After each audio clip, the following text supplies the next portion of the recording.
Cano, analista político. ¿Cómo estás, Pablo? ¿Cómo estás, Chiche? ¿Bien? Muy bien. ¿Zafó Adorni? Sí, si querés verlo, sí. Sí, zafó en el sentido de que no le agregó más a lo que ya tiene. A mí me parece que las abuelas te decían, no es lo mismo ser tosudo que caprichoso. Sí. Bueno, para mí el gobierno es caprichoso con Adorni, no tosudo. Y es un capricho que lo va a pagar caro. Y lo de hoy, si se quiere verlo como episodio aislado, sí, no le agregó nada a lo que ya sabemos todo. Pero tampoco le quitó nada. Y el problema es ese. Adorni sigue siendo una mochila Sí, grande. para mí está cocinado, pero bueno. Pues, El gobierno, yo creo que el gobierno, entre sus internas, sus incapacidades, sus faltas de cuadro y también cierto desnorte que está teniendo, me parece que el gobierno lo que está haciendo es comprarse un problema y cada vez más difícil salir. Porque hace 20 días podía haber dado un paso al costado de manera más elegante, lo podía haber mandado embajador a algún lado, podía haber explicado de alguna forma para preservar inclusive parte del relato de la moral como política de Estado. Ahora ya no, ahora ya es un capricho del gobierno. Con un jefe de gabinete que hoy estuvo en el tono más o menos previsible. A mí lo que me llamó la atención, sin embargo, y para vos que sos periodista tendrás seguramente una lectura sobre eso, es Milei directamente salió a putear a los periodistas hoy. sí. Directamente a putearlos. O sea, como que había, la agenda de hoy, la estrategia de hoy era el discurso contra el kirchnerismo que hizo Adorni en su recuento de gestión y Milei contra los periodistas. Como que me parece que el gobierno va estrechando demasiado la capacidad que tiene de juntar apoyos. Pero ¿por qué crees que lo hace? ¿Porque le sale así o porque es un objetivo? A mí me parece que el gobierno está flaco de estrategia y si ponele que la estrategia era un patrimonio de Santiago Caputo y quiere estar trabajando a desgano, le propone más de lo mismo y le propone lo que ya había hecho el 1 de marzo. El 1 de marzo, antes que Adorni hiciera este escándalo, Milei fue con ese objetivo a hacer su discurso de apertura de sesiones. Fue a confrontar con el kirchnerismo, a marcar una agenda muy clara a ellos nosotros. Me parece que el agregado de periodistas ahora no lo ayuda. A mí me da la impresión como que Milei y Karina Milei están presos en una interna propia de ellos, que a su vez es una interna dentro de los círculos rojos del país, que empiezan a ver que Milei, los servicios que le ha prestado de ordenamiento de la macroeconomía ya han sido cumplidos y no espera más de él. Pablo, a ver, todos pensaban que esto iba a ser la sacra en el río, no pasó nada. Sí, a ver. Puede pasar dos cosas, o que sea una actitud inteligente por parte del gobierno, Sí. o como decir que ya están jugados eso. No sé, es raro. Yo creo que la oposición hoy también... Ahora hablamos de la oposición. Bueno, no, pero digo, ¿por qué no hubo sangre en el río? Porque tampoco fue una carnicería por parte de la oposición. Más Exacto, que muy bien. Está bien, porque lo dejan a Adorni con su problema. A ver, Adorni con las jubiladas que le prestan plata, Adorni con los viajes a Aruba, Adorni con la mujer viajando con los choferes de la jefatura de gabinete como si fuera un Uber. Lo deja Adorni expuesto. Entonces me parece que el gobierno, si cree que ganó algo hoy, está equivocado. Y la oposición hizo la napoleónica, no molestó al enemigo mientras se equivoca. Sí, nunca saque su enemigo si está cometiendo errores. Pero la oposición, ¿qué rol tiene en este momento? Porque yo creo que el gobierno ha desdibujado su propio gobierno, pero también está desdibujado a la oposición. Mira, la oposición, a ver, si uno hace un poco de memoria retrospectiva del momento donde la oposición del peronismo también se desdibuja en un periodo del gobierno de Macri, que tenía un problema. Recordemos, Macri encerrado en Olivos 3-4 días hasta que termina yendo al Fondo Monetario para que lo rescate. La oposición ahí no hizo la que se espera del peronismo, ¿no? Que agarrara, motorizara la calle, acelerara los tiempos del proceso. Lo dejó Macri, quizás porque tampoco supo mucho qué hacer, pero dejó a Macri con su proceso. Yo creo que la oposición está haciendo lo mismo, entre otras cosas porque no hay quien conduzca a la oposición, no hay una figura excluyente de la oposición, no hay una figura taquillera. O sea, las encuestas todas te dicen que 50 y pico largo, 60% de la población desaprueba a Milei.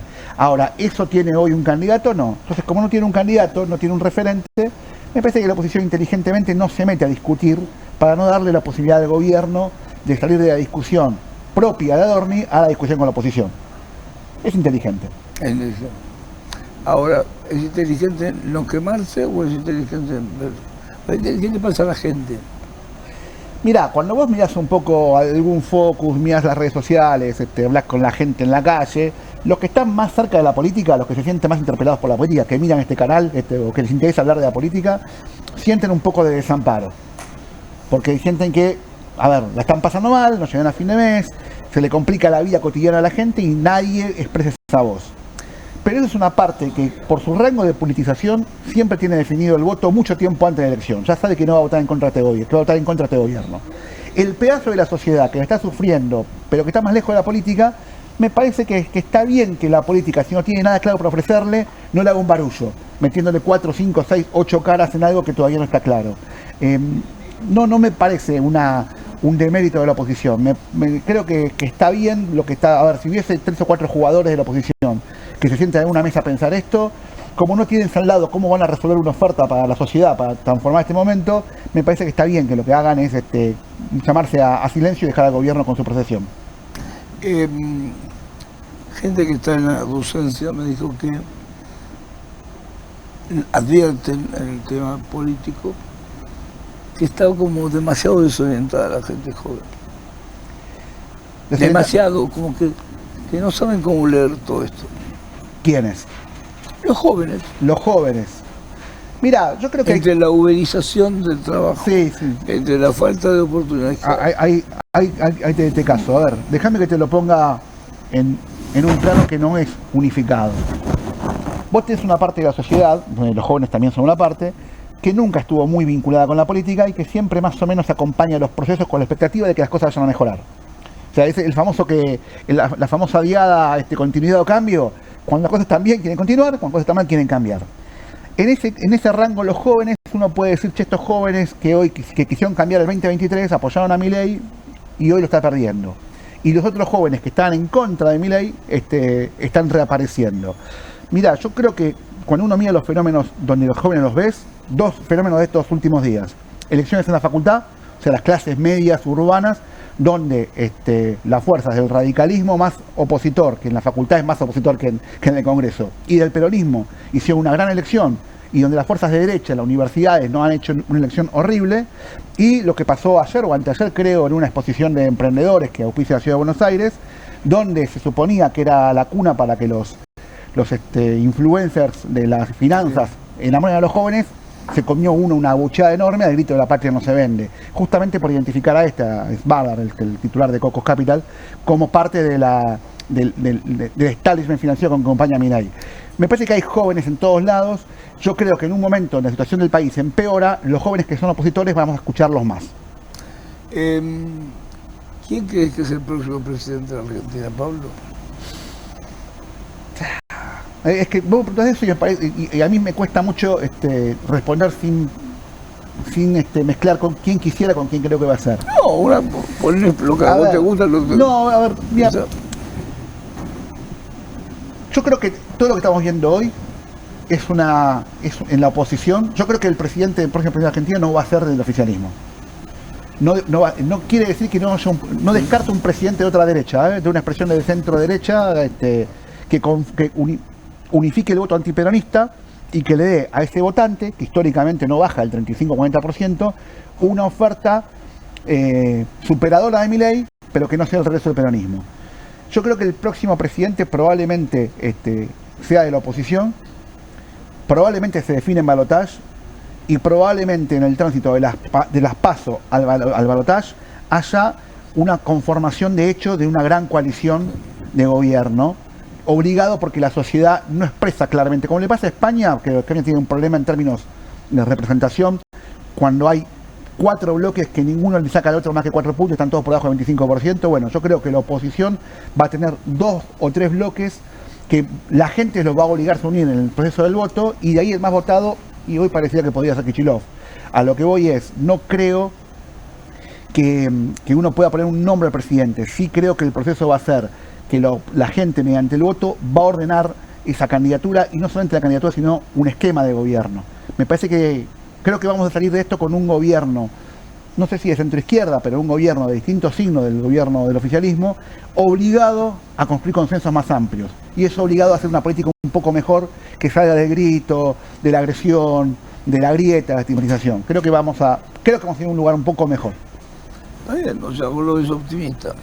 Yo lo veo optimista porque las sociedades no viven sobre el conflicto, Chiche. Las sociedades no viven sobre el conflicto.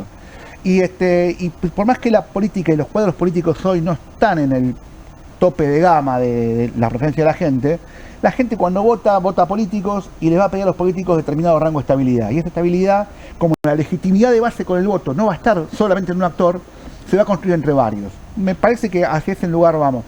Inclusive hasta expresiones como la de Máximo Kirchner cuando dice yo no soy parte de construir un frente anti-Milei, me parece que ellos mismos deben venir eso, deben venir que la gente le va a pedir, che, júntense, gánenle y ordénense. Y a algunos, por la razón que sea, le escapa eso, mientras puede escaparle. Después en los votos sí, no tiene forma. Pablo, un placer siempre hablar con vos. No, gracias por vos, Chiche, nos vemos. Vos sabés que si estás pensando qué van a comer, elegí la calidad sin pagar de más. Fideo Marolio, mirá.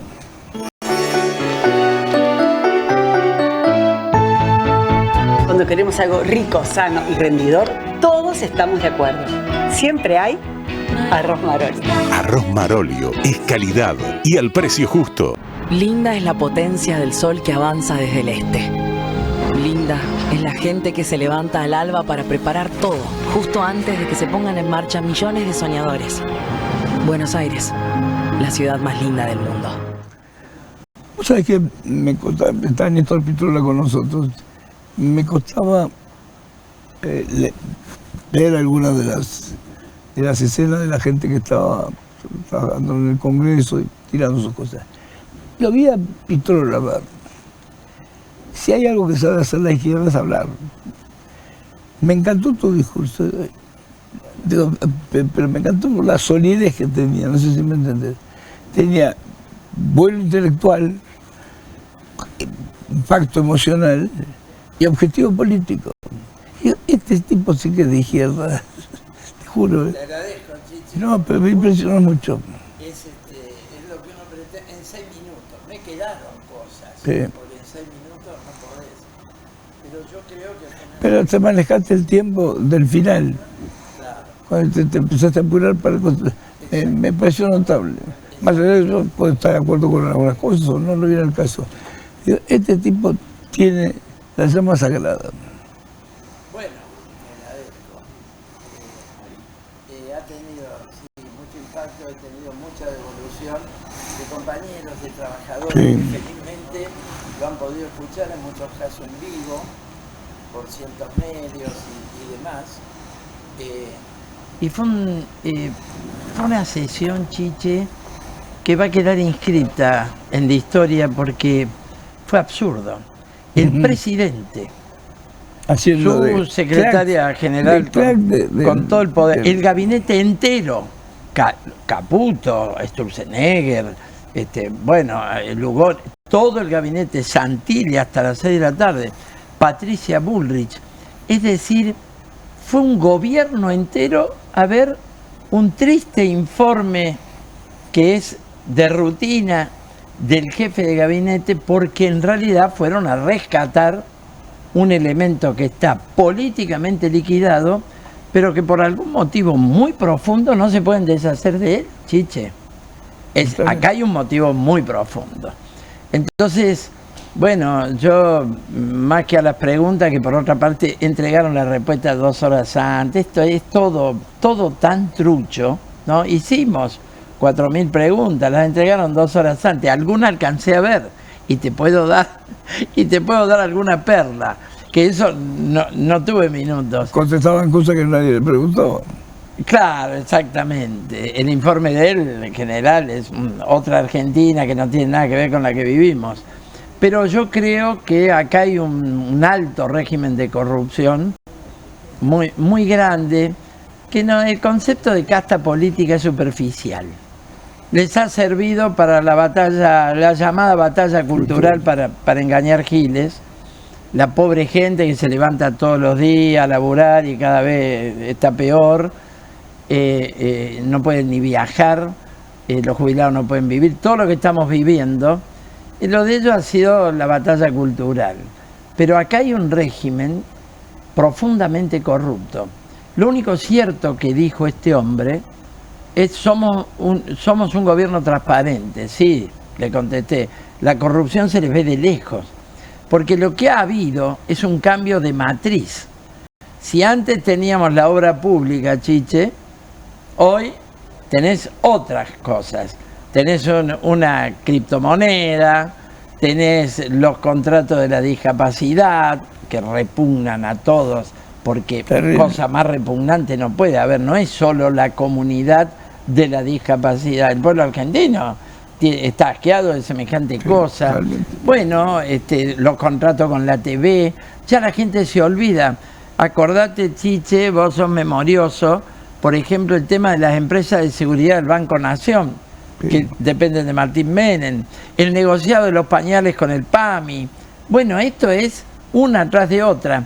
Y evidentemente ese dinero negro de todo este festival de enriquecimiento en 2 años de un tipo que era un pelagato, hablando mal y pronto, un laburante medio, dicen que se compró un traje de 200.000 pesos, ahora vieron en la investigación, en 18 cuotas en aquella época, y de pronto centenares de miles de dólares que no tienen origen. Yo pensé lo siguiente, y creo que debería investigarse. Acá esos contratos de la criptoestafa, 4,5 millones de ese contrato en borrador y todo lo demás, muy probablemente él sea parte de lo más alto de esa, con Karina, con el propio Javier Milei, y han dicho, de este hombre no nos podemos deshacer, lo tenemos que bancar aunque tengamos un horrible costo político, porque él ahora armará con la justicia, veremos hasta dónde, Chiche, que arma, ¿no es cierto? La declaración jurada, saqué de acá a mi esposa, el otro, ¿viste? Están él no contestó sobre eso, dice, eso lo contesta en la justicia, lo cual es falso, porque si vos sos el jefe de gabinete, el pueblo tiene que saber de vos, y está en discusión. Entonces, bueno, acá hay un origen espurio muy profundo que probablemente comprometa todo el régimen, ¿no? Néstor, pero está bien. Esto es la explicación casi cientista de esta historia. ¿Vos no crees que la izquierda, los radicales hoy, el PRO, están cada vez más lejos de la política? ¿Vos no sentís eso? Como que... Yo me acuerdo, si soy memorioso me acuerdo de las comisiones de investigación en diputados dirigidas por el fiscal Molina, por ejemplo, que eran sangrientas, con respeto, con libertad, pero eran sangrientas. Te daba como, después, la última cuestión que se vio de ese volumen fue el juicio a las juntas. Vos pensás que el juicio a las juntas es un tema que tiene que ver con lo editorial. Sacó un diario, Perfil, sacó un diario con el juicio de las juntas. El diario del juicio se llamaba, salía todos los días, de lunes a viernes. ¿Sabes cuántos ejemplares se vendían? Ah, porque vos que sos del palo de los y capaz que 300.000. 300.000 ejemplares. Mirá, te di en la tecla. Todos los días. Tirada de época, claro. Simplemente reproduciendo la sesión del tribunal. Claro. ¿Por qué se perdió todo eso? Bueno, mirá, nosotros hoy apuntamos... 300.000 ejemplares todos los días vendían, más que Clarín. Lógico. Hoy el Partido Obrero apuntó, en mi palabra, pero es una posición política profunda, al juicio político. Sí. ¿Por qué? Porque pegarle a Adorni es pegarle al muñeco, ¿no? Para no ir al eje. Ahora, el juicio político de esta Cámara, no esperamos nada. No. Esta Cámara votó la ley de glaciares, ha votado cosas espantosas. Vota hoy una cosa, mañana otra. Lógico, la ley laboral, que es una cosa esclavista, espantosa, nos lleva al siglo XIX. Pero le damos una bandera al movimiento popular. Yo creo que la izquierda, bueno, con 4 diputados tampoco puede cambiar este aspecto en el aspecto parlamentario. Pero la izquierda está en ascenso en una consideración pública y nos tenemos que hacer fuerte en los movimientos populares. Ahora, por ejemplo, mañana presento un proyecto de defensa del Servicio Meteorológico Nacional. Algo... Parece mentira, una locura. ¡Una locura! Estuvo acá la gente del Servicio Meteorológico Nacional la semana pasada les prohíben hablar del cambio climático. Prohíben Totalmente. hablar del cambio climático. Claro, a gente que son científicos. Obvio. Entonces, y aparte nos vamos a quedar sin un servicio absolutamente fundamental fuera de cualquier ideología del Estado. Porque ¿cómo vas a privatizar el servicio meteorológico? De ninguna manera. Después, ¿qué le decís a los chicos de Bahía Blanca que esa vez les salvaron la vida mucho porque se suspendieron las clases por un pronóstico el día de la inundación? Entonces, un proyecto de ley, estamos en el movimiento de los trabajadores, lo mismo con el Instituto Nacional de Tecnología Industrial, con la universidad pública, que es un presidente afuera de la ley y la Constitución, chiche. Sí. 5 veces se votó el financiamiento universitario. La ley, después se insistió con el veto. Igual no lo cumplimos. Igual no lo cumple. La justicia le dice, igual no lo cumple. Es un régimen de facto, se va transformando. Y al mismo tiempo no tiene la fuerza para hacer un régimen de facto. Yo creo que subsiste por el default opositor, chiche. El peronismo hoy fue de una mansedumbre absolutamente increíble. Total. Máximo Kirchner ni fue. No lo escuchaste. Alguien que quiere ser alternativa política, todo lo demás. Hay un default de la oposición. Bueno, es un gran momento del Frente de Izquierda en la medida que sepamos expresar e involucrarnos en los movimientos populares. Yo lo llamo apagón cultural. Entonces, bueno, si el apagón cultural sigue, nosotros estamos difíciles, porque somos un pensamiento socialista y un proyecto de poder y de transformación. Yo creo que Milei, cuando ataca las ideas socialistas, sabe lo que hace. Porque por otra parte no lo inventó él. Obvio. Es porque el enemigo estratégico son las ideas socialistas. Acá socialistas somos, por ahora, unos pocos. Y él ataca la idea, porque en el fondo la crisis mundial y la crisis que vive el país pone en debate todo el sistema. Sí. Esta es la realidad. Y bueno, el 1 de mayo, lo dije al final... Te lo digo porque te veo optimista, porque es un acto optimista, pero a mí me da como esa desilusión. Me gustó tu discurso por una razón de que digo, es un discurso de coherencia. Bueno, la gente... Ahí viene, te quiero dar un concepto. La gente nos aprecia, aunque todavía mucha gente que no nos vota, nos aprecia por la coherencia, por la condición de nuestra existencia, etcétera, el carácter. Entonces, esto del frente anti-Milei y que seamos furgón de cola del peronismo, no, chiche. Porque ahí perdemos la identidad de esa coherencia, de un programa de transformación que es lo que nos distingue. Y estamos en cada lucha popular en función de esa perspectiva estratégica de los trabajadores. Porque viste que hay una gran presión. Empezaron la fórmula Kicillof-Bregman, esto, el otro, grabó. No. El Frente de Izquierda, justamente su ADN es la independencia política de los que nos vienen gobernando y nos han llevado hasta acá. Porque por otra parte, Milei es un emergente ¿de qué? Del fracaso de todos los anteriores. ¿O no? Totalmente, para mí sí, obviamente. Pero como vos te ves optimista, digo, bueno, vamos a ver. Es el optimismo de tener una perspectiva. No digo que nada sea fácil hoy para los argentinos, para nada, porque este gobierno no tiene plan B. Vos viste cómo es Sierra Fate. Y bueno, los trabajadores han dicho, de esta manera se le puede dar continuidad. Nada, acá no hay plan B. Que cierren lo que tengan que cerrar. Y te ponen de ejemplo Lumilagro, que despidió 150, se quedó con 50, importa los termos. Ese es el ejemplo. No, es una... No es la primera vez que pasa en Argentina eso. No es la primera vez, pasó en los 90, pero ahora es más grave. Sí, obvio. Yo creo que ahora es más grave. Eso es un pensamiento que tenemos de entrada y por eso decimos, ¿qué vamos a esperar el 2028? Si vos en el 2028 me garantizás que tenés 20 diputados, te digo que sí. Si vas a tener 5, no.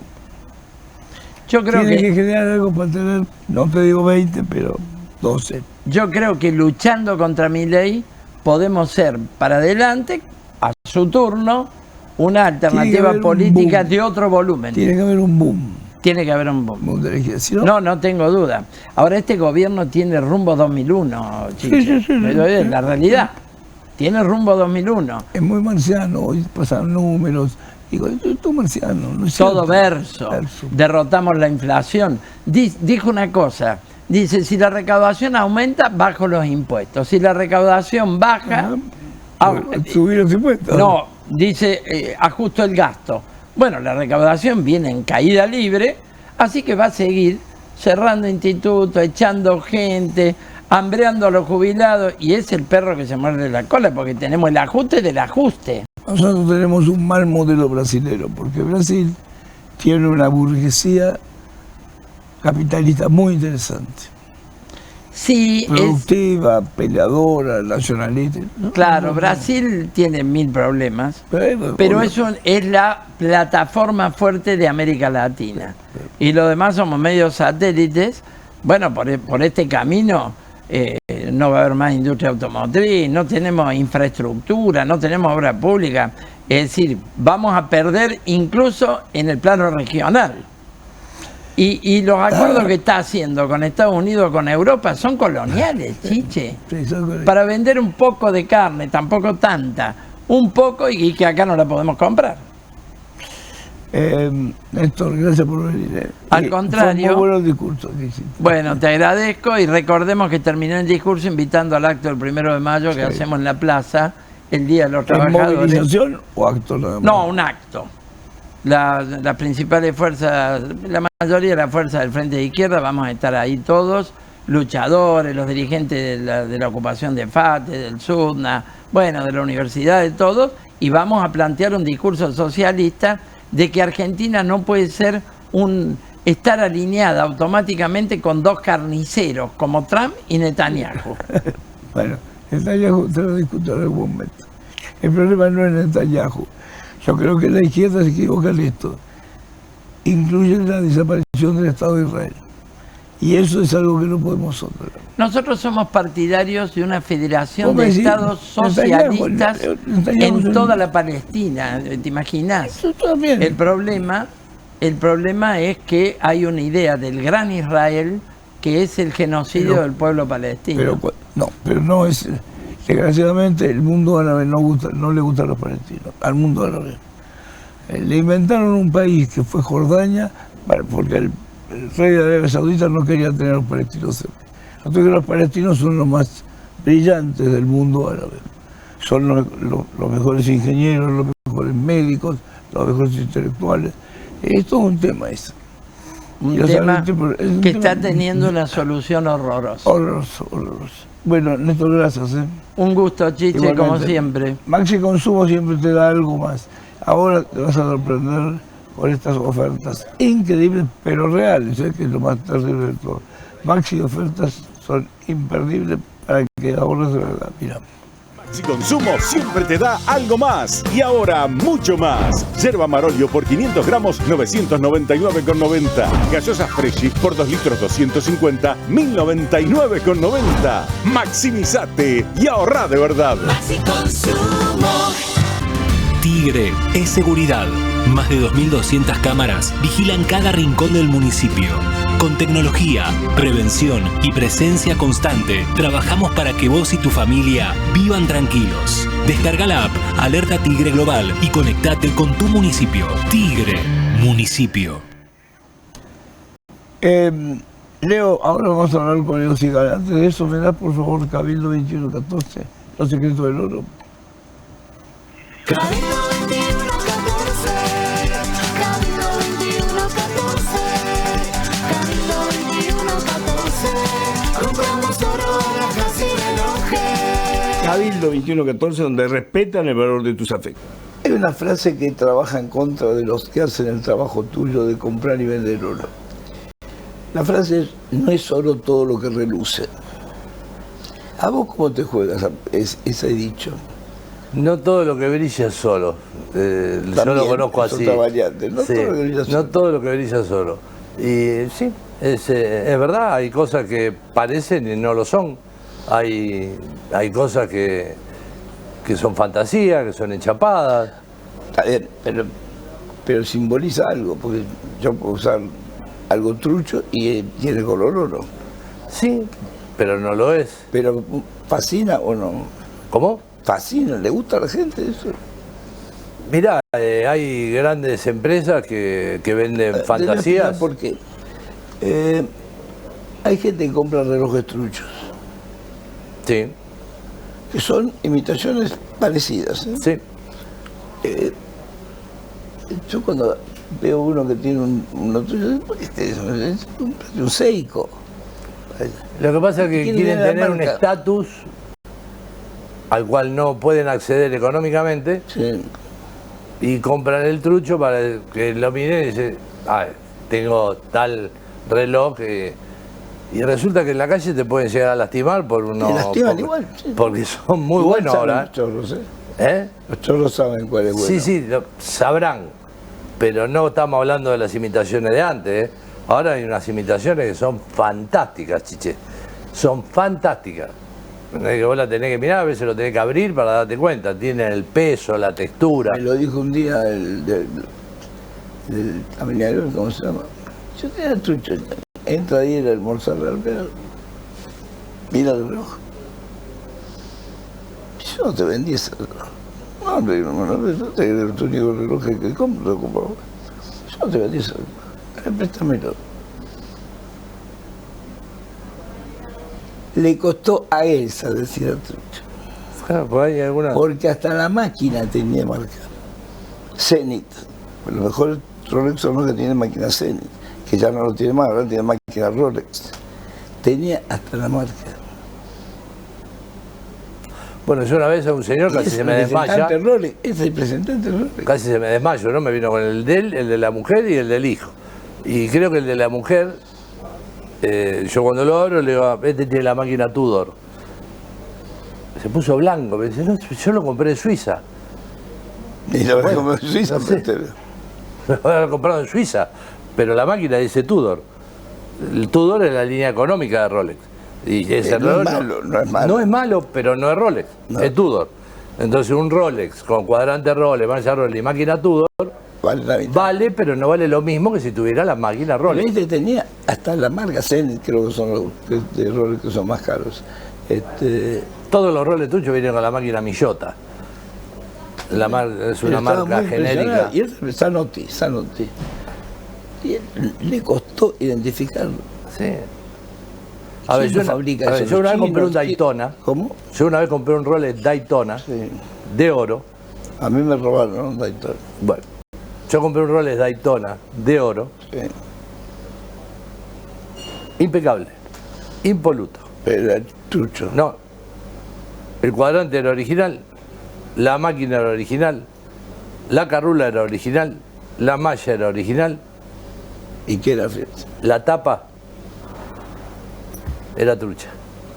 ¿La tapa? La tapa. ¿El vidrio?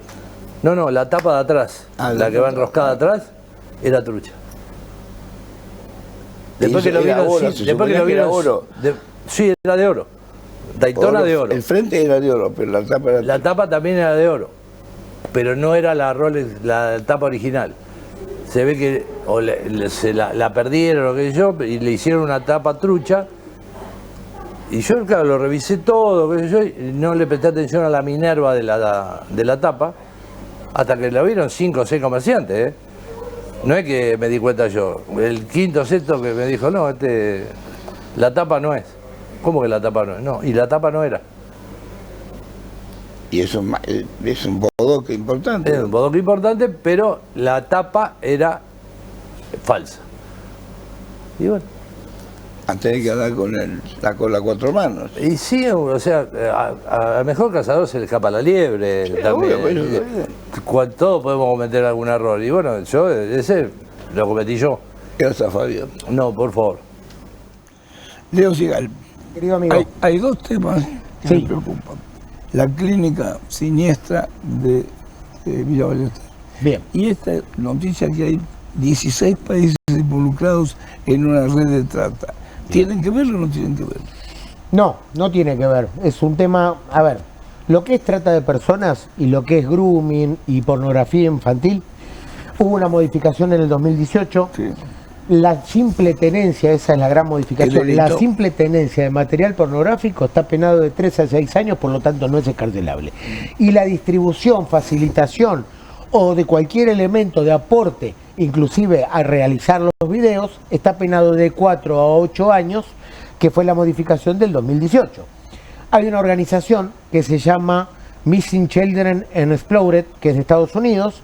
Esa organización lo que tiene es ciertos videos que es un phishing que ellos hacen, que cuando alguno de estos degenerados toman el video, lo que hace es conseguir el IP, genera un reporte, lo manda al país y se abastece de prueba única. O sea, ya con después lo que hace la fiscalía es delitos informáticos, establecer el IP, ordenar el juez el allanamiento y con el secuestro del dispositivo está plena prueba de la distribución. Gracias a Dios que existe esta entidad. Sí. Este trabajo que han hecho en conjunto fue impecable, lo hizo la SIG, la de Ciudad. Lo que hicieron fue hacer un estudio de todo esto muchos meses, lo cual logró esta desarticulación de la organización. Ahora, nosotros tenemos un problema mucho más de fondo, Chiche, que es la venta en las provincias de bebés. Y eso nadie todavía, tenemos algún caudillismo en las provincias que termina siendo cómplice. Y lamentablemente nadie atacó ese problema. Respecto a la clínica, obviamente ninguna clínica puede hacer abortos si no tiene complicidad de algún tipo mínima policial. Entonces, a mí me extraña que la clínica haya funcionado y la prueba está en que encuentran 8 fetos que no fueron descartados como corresponde, que lo tiene que hacer como hace cualquier consultorio mediante los canales que corresponden. El estar en un tacho de basura evidencia que se hacían abortos ilegales y eso no lo podés hacer si no tenés ningún tipo de complicidad. Lo grave es que ingrese una menor de edad a hacerse un aborto y la clínica no aplique los protocolos que debe aplicar para eso. Bien. Ahora, Leo, vos me decís que no tiene que ver la red de trata con el tema de la clínica de los abortos. Lo que pasa es que la clínica de los abortos, si llegaban los fetos con una edad, suponiendo, los mantenían en incubadores y los vendían. Claro, la chiquita pero esta de 12 años, la nena es una nena. a lo que voy es que de las redes de venta que hay en Salta, en Chaco, en Jujuy, en un montón de provincias del norte, lamentablemente, no estaban ligados directamente. Obviamente después se tiene que desprender de la investigación que si hubo alguna especie de comercialización se les tendrá que imputar. A lo que voy es que no eran parte de, a ver, Loan, caso Loan. Caso Loan Lo de Loan es terrible, ese chico. es terrible, pero Loan murió el primer día. El Sí. tema es que todos esos que estaban en esa mesa estaban implicados con el tema de la venta de bebés y algo más grave. Este señor que no lo quiero nombrar, el Mariño, lo que hacía era abusar de chicas, dejarlas embarazadas y después el producto de ese embarazo era la comercialización de esa criatura. Terrible. Lo cual desembarcó en la muerte de Loan, que nada tuvo que ver en sí la trata de personas.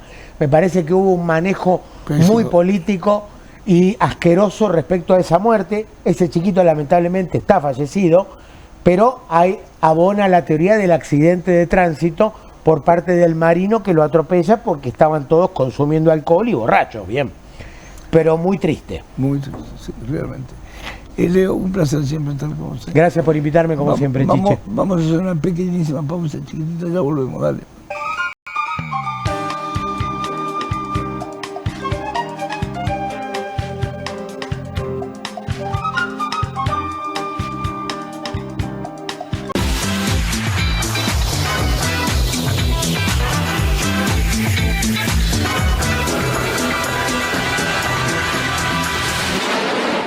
Cinenet presenta las mejores superproducciones de Hollywood. Miércoles, La venganza del jinete, con Kristen Slater y Donald Sutherland. Jueves, Kickboxer, con Jean-Claude Van Damme. Viernes, Asesinos al amanecer, con Michael Madsen. Cinenet, de lunes a viernes a las 21 horas, por Net. ¿Ya sacaste tu pasaporte a la gloria? Con tu compra mayor a 60.000 pesos en marcas participantes en Disco Vea, podés ganar viajes a Estados Unidos para sentir la pasión allá. Y 2 TV LED 85 pulgadas por día para vivirla acá. Hacé que tu ticket de compra se convierta en héroe. Con Senco Pay, duplica tus chances. Conseguí tu pasaporte a la gloria comprando en Disco Vea.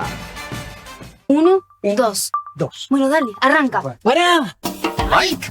¿Van a hacer el video con el inodoro con manchas de sarro? Pero si siempre uso lavandina. Eso no lo remueve. ¿Por qué no probás limpiando con Harpic? Que llega a los rincones más difíciles eliminando por completo el sarro y desinfectando. ¡Vamos! Para cualquier desafío que te dé el inodoro, nada mejor que Harpic. Hay un lugar donde todo invita a quedarse. Un destino para disfrutar en cada momento. Aventura, deporte y relax. Esta temporada, Santiago del Estero te espera. Gobierno de la provincia de Santiago del Estero. En casa lo cuido yo. Y afuera lo protege Spadol. Porque la mayor cantidad de infecciones ocurren a través de las manos. Y solo Spadol con su fórmula superior te provee de 12 horas de protección, asegurándote que tu familia permanezca protegida y vos sin preocupaciones. Spadol, protección que te acompaña. Straight 8, la nueva herramienta de entrenamiento que te ayudará a pararte más derecho, ensanchar los hombros y alinear la columna para un alivio instantáneo. Todo mientras ayuda a reducir el malestar por encorvarse. Desde el momento en que te lo pones, tu postura comenzará a cambiar. El secreto son sus 8 puntos de apoyo que se involucran en la espalda baja, espalda media, hombros y cuello, trabajando juntos para una alineación perfecta, desarrollando memoria muscular que te enseñará a pararte derecho por años. Me veo más alto, sumo el estómago, me veo en forma. La gente me pregunta si adelgacé, pero es por el Straight 8. Straight 8 es ultra cómodo, enriquecido con fibras de cáñamo que absorben la humedad para que puedas usarlo todo el día sin sudar. Se ajusta fácilmente para que pueda usarse por hombres grandes y corpulentos hasta mujeres pequeñas. Es tan ligero y discreto que puedes llevarlo debajo de la ropa y nadie notará que lo llevas puesto. Es por eso que necesitas Straight 8, para que comiences a pararte más derecho y con más confianza. Los viejos aparatos ortopédicos pueden costar miles de pesos, pero ahora puedes ordenar el nuevo Straight 8 de la línea Serafit. Te ayudará a pararte más derecho, ensanchar los hombros y alinear la columna. Para un alivio instantáneo, todo mientras ayuda a reducir el malestar por encorvarse. Desde el momento en que te lo pones, tu postura comenzará a cambiar. Llame ahora mismo y adquiera su Straight 8. Descubra los productos más novedosos y exclusivos de la línea Serafit en tvcompras.com y obtenga este fantástico producto de TV Compras. ¡Llame ya! ¿El dolor de garganta arruinó tu día? Confía en Strepsils para darlo vuelta. Su doble efecto actúa de manera local, aliviando el dolor y la inflamación en tan solo 2 minutos. Y con un efecto duradero de hasta por 4 horas. Decile chau al dolor de garganta con Strepsils.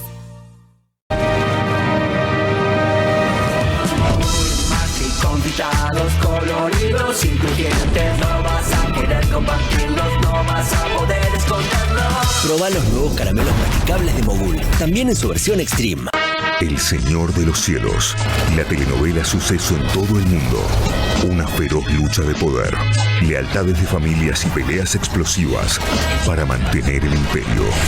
El Señor de los Cielos, de lunes a viernes a las 22:30 por Net.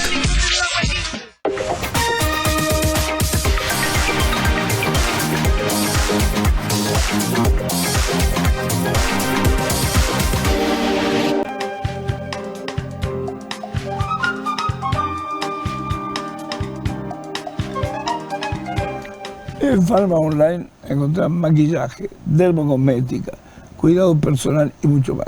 Compra con cuotas sin interés. Retira gratis en más de 3.000 farmacias de todo el país y aprovecha descuentos increíbles para vos. Descubrí más en pharmaonline.com. Ahí lo tenemos. Bueno, Marcelo Peretta. Hola, Chiche. ¿Cómo estás? ¿Por dónde empezamos? Mira, esto ya salió un reportaje en el diario La Nación donde hablan de que hay productos que se toman y que pueden producir demencia. Justamente, yo lo titulé medicamentos que son una locura. Sí. Totalmente. 4 grupos. Hay 4 grupos de fármacos. Los antihistamínicos o los antialérgicos. ¿Viste el clásico Benadryl, la difenhidramina o el clásico ahora la loratadina porque es de venta libre? ¿Qué pasa con estos productos? Se utilizan para la alergia dermatológica, para a veces los estornudos, para cortar los estornudos. Pero como efecto secundario generan sueño.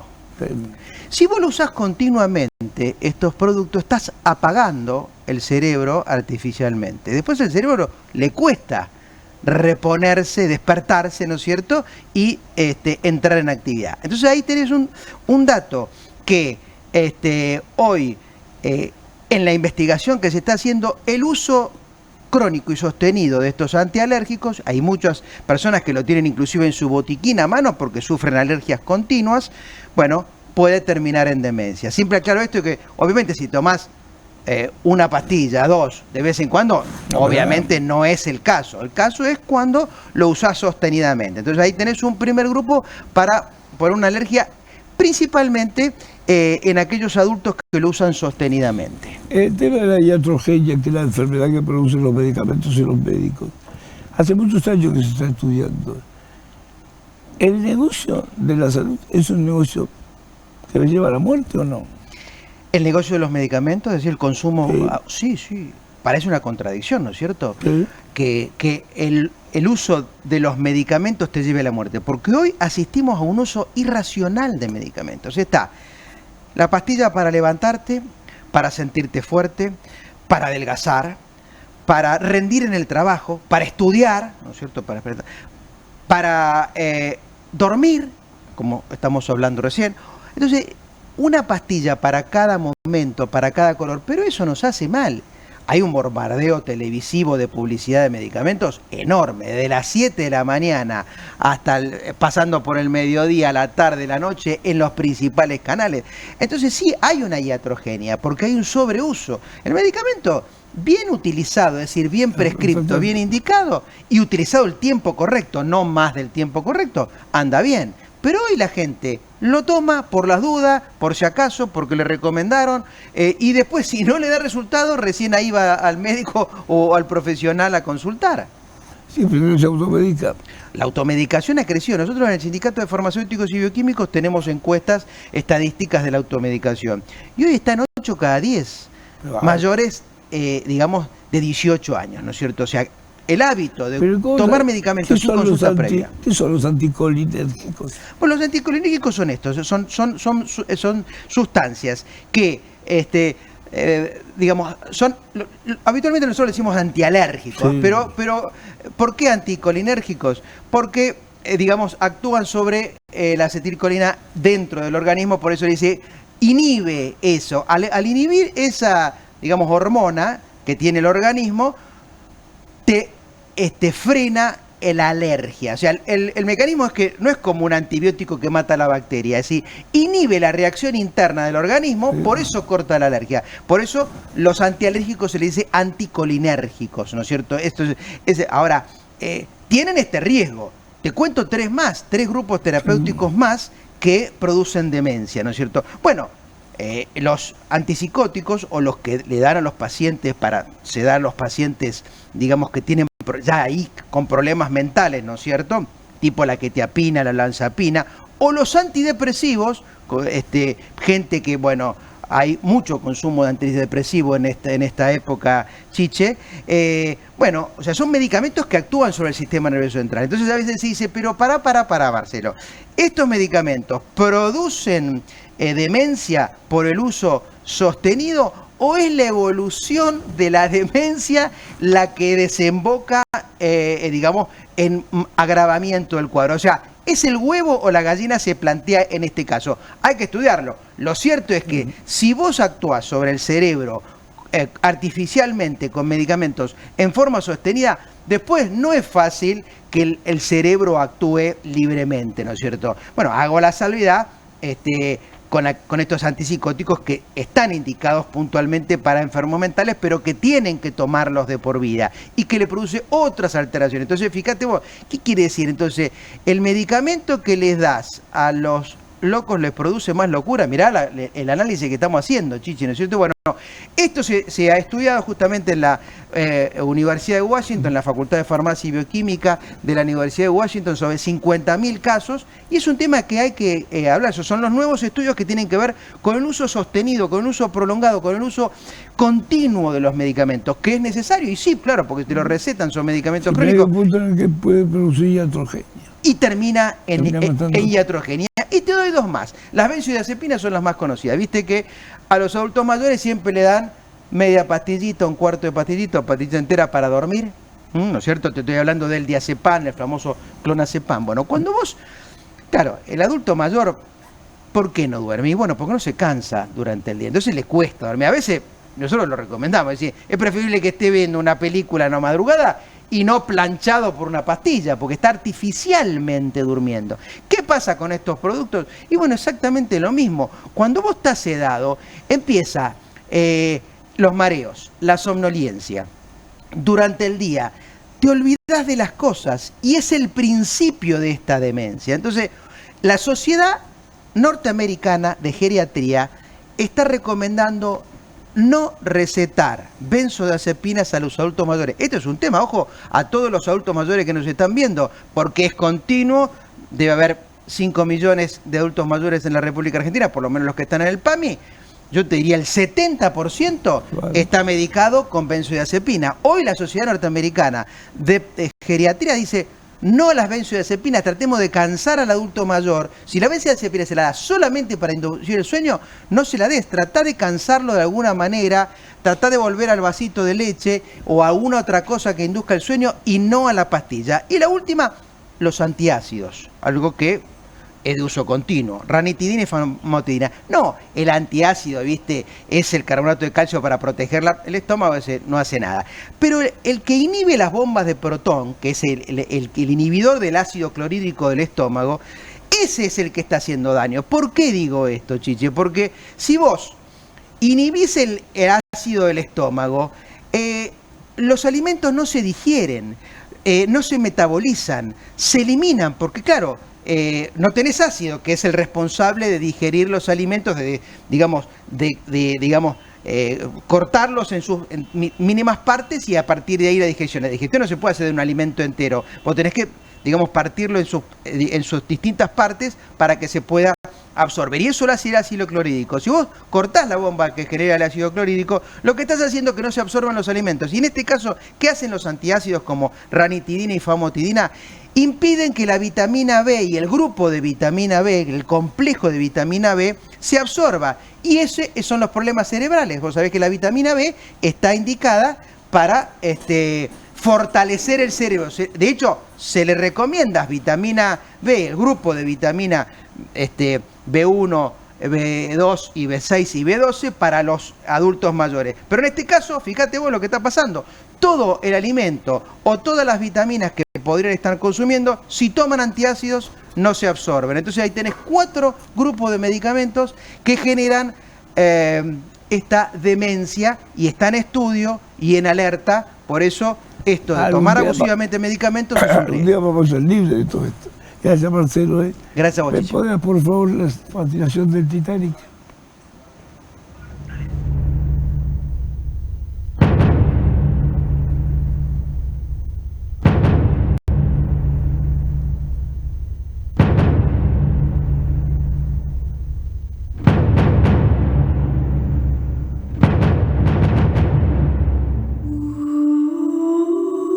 Esto no ocurrió ni hoy ni ayer. Esto ocurrió hace más de un siglo. Sin embargo, sigue fascinando y conmoviendo como en ese momento.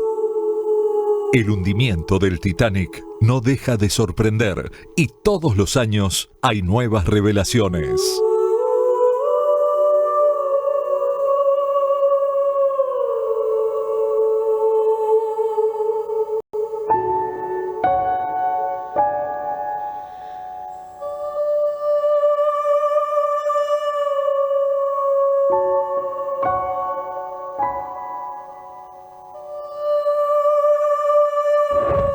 Una valija encontrada en las últimas expediciones a este cementerio a 4.000 metros de profundidad en el Atlántico Norte descubrió un dato sorprendente.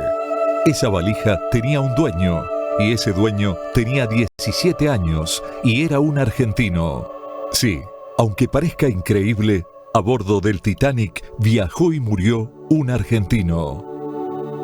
James Cameron se habrá inspirado en este joven argentino a la hora de crear a Jack, el personaje de DiCaprio, o por el contrario le habrá servido de inspiración para darle vida al villano.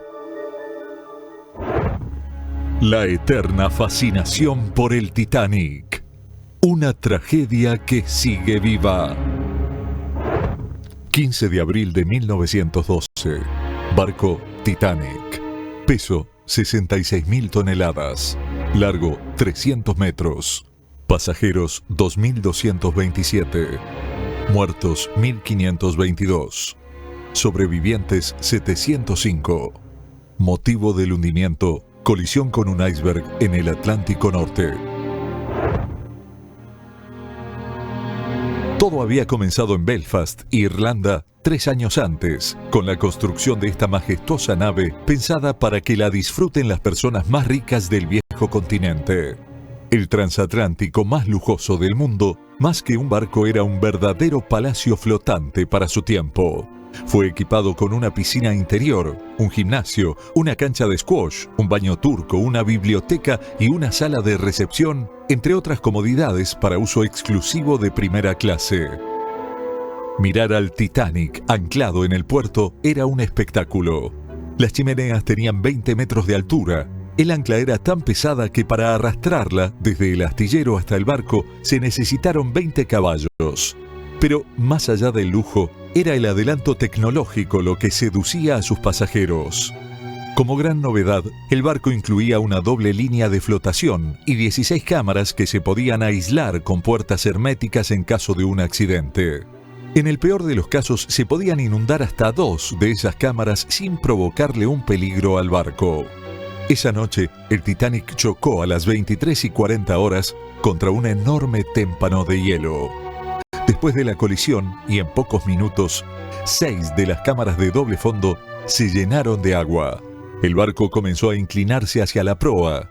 El capitán, Edward Smith, mandó a verificar los daños, pero nada podía hacerse. La colosal embarcación ya estaba herida de muerte, y 1.522 personas iban a perder la vida pocos minutos después. Todavía hoy quedan muchas dudas sobre el hundimiento del Titanic. Es por eso que todavía se siguen investigando y removiendo permanentemente sus restos hundidos, y se diseñan robots especializados para filmar y fotografiar los restos de este barco. Eran las 23:45 del domingo 14 de abril de 1912.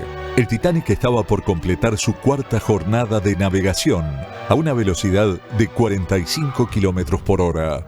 En 3 días tenía que llegar al puerto de Nueva York, batiendo así un récord de velocidad y quedando en la historia como el primer barco que había sido capaz de cruzar el Atlántico en una semana.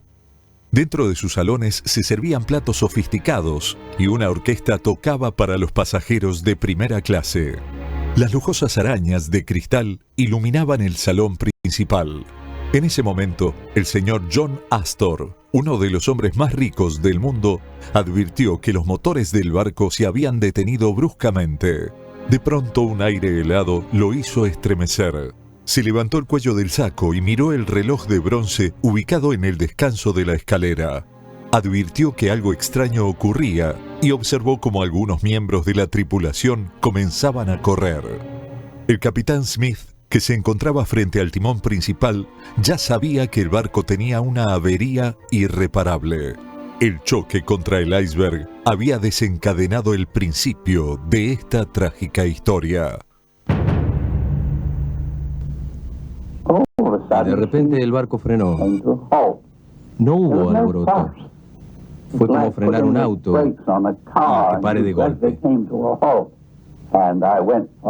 Yo fui a la cubierta y al mirar hacia abajo, no pude ver ningún daño en el barco. Pero lo que sí vi fue hielo en la cubierta. Y pensé, oh Dios mío, chocamos contra un iceberg.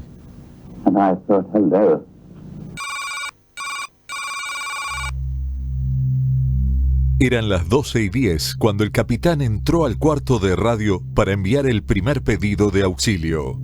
El sistema de comunicación por radio estaba recién en sus comienzos y la señal de SOS recientemente adoptada era una novedad para el nervioso operador de telégrafo. El Titanic pedía ayuda desesperadamente. El barco averiado comenzó a lanzar las bengalas de alarma. El California era el barco que se hallaba más cerca del Titanic averiado, pero el capitán del California ignoró las bengalas por completo. De las 2.227 personas que cruzaban el océano a bordo del Titanic, solo sobrevivieron 705. Aún hoy, a más de un siglo, causa indignación pensar que si el California hubiera acudido al pedido de auxilio, se hubieran podido salvar 1.522 vidas. A las 12:35 de la noche, el desconcierto de la gente era total. Se escuchaban los sonidos de las alarmas, se podían ver las bengalas iluminar el cielo y ya era evidente que el pronóstico no era bueno.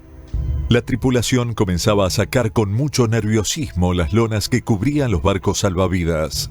Sin embargo, los pasajeros del Titanic todavía no eran conscientes del peligro que se avecinaba. Observaban la situación imaginando que si se estaban sacando los barcos salvavidas era tan solo a modo de prevención. Los viajeros negaban lo que estaba ocurriendo y fueron muy pocos los que entendieron que el Titanic se estaba sumergiendo y que ya no quedaba mucho tiempo para poder salir con vida. Para los pasajeros no era posible que esta poderosa embarcación, aparentemente tan segura, dejara de flotar. Tanta confianza tenía todo el mundo en la fortaleza del Titanic que la prevención y la seguridad habían sido dejadas de lado de una manera alarmante. Fue por eso. Lo continuamos, se nos terminó.